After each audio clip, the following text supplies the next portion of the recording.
G'day guys, and welcome to this business management lesson. In today's lesson, we're looking at key knowledge point 126. That is Unit 1, Area of Study 2, and the sixth key knowledge point for this area of study. Today specifically, we're looking at business locations and the factors that can affect your choice of a location for your business. Now, every business needs a location. If you're operating just a very small online business, perhaps your bedroom or a desk somewhere in your house is a suitable location for your business. As soon as you start bringing employees into the mix, or you're manufacturing product, or you're storing great quantities of product, your bedroom's probably not going to be the most appropriate location, and there might be more factors you need to consider. Going through those factors is what will help us determine, for any business, whether a location is right or wrong for that business. And when we talk about whether a location is right for a business, we're really talking about whether the location is going to assist the business in achieving its objectives. The wrong location would probably introduce barriers to the achievement of business objectives, but the right location is often going to make it easier for a business to find success. The first thing you need to consider when looking at a location is, does it suit you, the business owner? If you're going to be working in the business, this is particularly important. You need to make sure that it's somewhere that you can get to and it's somewhere you want to go. Might be that you're looking to work particularly in a certain area. Might be because you have family nearby or because it's near to your home.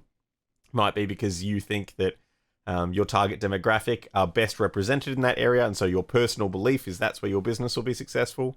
But whatever your personal feelings are, take that into consideration. If you're going to be the business owner, if you're going to be the business manager, you need to be happy with the location. If you're not happy going to work each day, you're probably going to be a little bit demotivated.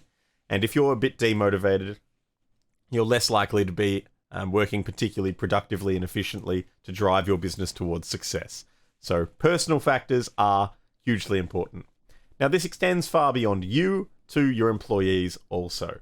They need to be able to get to work. And if you choose a location that suits you, but it doesn't suit your employees, you might have to think about finding new employees, because certainly the employees that you had already, if they are having a hard time getting to work, once again, that's going to have a negative impact on their engagement and motivation, which will lead to decreased productivity and efficiency for them as well. You'll have to consider the style of operation of your business. For example, a cafe is a type of business that sells a lot of product to as many customers as possible. So typically, cafes are going to try and locate themselves where they'll have maximum exposure to the most number of people. Shopping centers, main roads, in CBD or central business areas around the place where there's lots of office buildings, you'll often find a cafe, because office buildings are typically filled with employees. And the more employees there are in a building, the more likely it is that people will want to buy coffee at some point in the day. So a cafe is going to want to locate themselves near where there are lots of people. Of course, it also depends on the type of cafe. A muffin break style franchise cafe is probably going to choose a different sort of location than a trendy inner suburban hipster cafe like the one pictured right there. Definitely making sure that the environment suits that kind of business and that the demographic in the area will largely have a lot of factors in common with your target market are also important considerations. You'll need to consider the legislation that might impact your choice of location. This could be as simple as you want to pay less to your employees than the legal minimum wage in Australia would let you pay, so you move your business overseas to where that pesky minimum wage doesn't get in the way. Or it could be as simple as some councils will let a cafe put tables and chairs on the footpath and other councils won't. Could be that there are zoning regulations. In some areas, in some suburbs, there are no noise restrictions at any time of day. Or maybe those noise restrictions only kick in at midnight, rather than in most residential areas where noise restrictions kick in at 9 or 10 p.m. each evening. So whatever the legislative requirements are in any area, it's important that you consider that before choosing a location in that area to ensure that the legislation isn't going to prohibit you from doing anything that you would want to do with your business.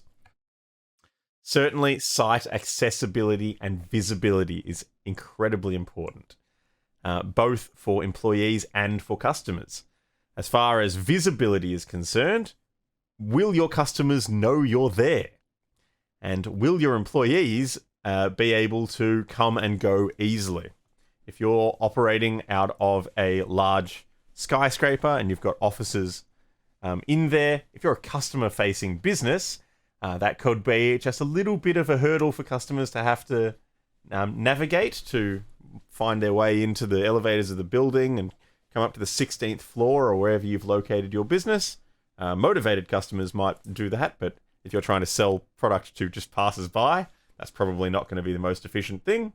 It's why you often find businesses whose target demographic is very broad, located facing the street on public shops, like in this picture behind my head. Charcoal chickens and knockoff Pokemon cards, fish and chip shops, those sorts of things can usually be found in a shopping strip on a main road. Certainly you want to make sure that your employees will have full access to your building, so whether that means that they need, your business needs to consider accessibility for people who are mobility challenged, so ensuring that there's sufficient ramps and functioning elevators to cater for any people who might be getting around in a wheelchair or on crutches is an important consideration. And certainly if you're not expecting everyone to walk to work or to catch public transport to work, ensuring that there's sufficient parking for both your employees and your customers is an important consideration. Because if the answer to any of those questions is no, there's not sufficient parking, or no, the site is not accessible, or no, customers aren't going to be able to find it, well, that's going to have a huge impact on whether or not your employees are able to access work, and more importantly, whether your customers are going to know where you are or be able to access your business even if they wanted to. Certainly, you might need to consider your proximity to other businesses. In some cases, having competitors nearby might mean that you're both impacting each other's access to sales, and that's not good for either of you. That's pretty much why you don't ever find two fish and chip shops next to each other. Because if you're in the mood for fish and chips, you're probably going to be motivated to go to one of your nearest fish and chips shops. And so most fish and chip shops understand that they don't want to cramp the style of another small business owner, and so they're not going to be located on the same street or on the same block. Whereas in other cases, there's such a concept as a complementary business. Certainly, if you have ever been involved in your family's decision to purchase a new car, and you've gone to look at cars in car yards, most car yards are located near other car yards, because it might be that a customer who wishes to purchase a new vehicle doesn't know exactly what they want, and so they might go to a car yard to look at the cars available there, but there's another car yard next door and another one over the road, and they'll also be motivated to pop in to those car yards, find out what deals are available there, and find out what cars are available to purchase there as well, because they're there and they can check it out. You might also be familiar with the concept of a homemaker center, where you might find a fantastic furniture and an IKEA and a Snooze and maybe other mattress stores, other furniture stores.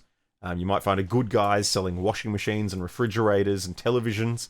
And that's generally because people who perhaps have just bought a new home or are looking to renovate their home or looking to restyle their home might be in the market for a bed and a mattress and a fridge and a washing machine and a dining table and dining chairs, etc., etc. And having all of those businesses in one location means that more customers who are looking for any one of those things will go to that location and can be tempted into these complementary businesses. So, generally speaking, variety stores such as Target and Big W tend to be located near each other. They don't sell necessarily exactly the same sort of thing, and they can attract more customers to the area through their combined attraction or their combined pulling power than they can separately. And this is, by and large, the entire rationale behind things like shopping centers. Someone who wants to buy a pair of shoes might be attracted to go to a shopping center where there are 4 or 5 different shoe shops than being motivated to go to a single shoe shop on a high street or in a fairway somewhere. Generally speaking, this is also very convenient for attracting customers and appealing to their desire to impulse buy certain products. But this is an important consideration. If you are attracting customers, if your primary target demographic are people who aren't thinking too hard about the purchases they make, you probably don't want to be too near your competitors, because those customers are likely to have their needs met by whatever they see first. You'll need to consider the demographics of the area in which you're thinking of locating your business. The age, sex, gender identity, occupation, marital status, etc., of the people who live in an area might impact whether or not they're in your target demographic.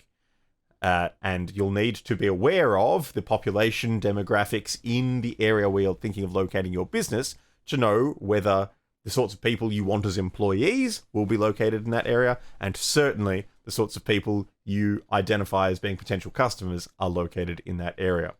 For example, if you are thinking of opening a childcare center, you probably don't want to be located in a suburb or in a region where the demographic or the population demographic is primarily and very much majority very old people. Because old people don't tend to have childcare needs, and they're not going to usually need childcare in the near future. So if you're thinking of opening a childcare center, if that's the sort of business you're looking to operate, you want to be looking for a location where there are lots of young people, lots of young families, because that's the sort of demographic who tends to be needing to access childcare more.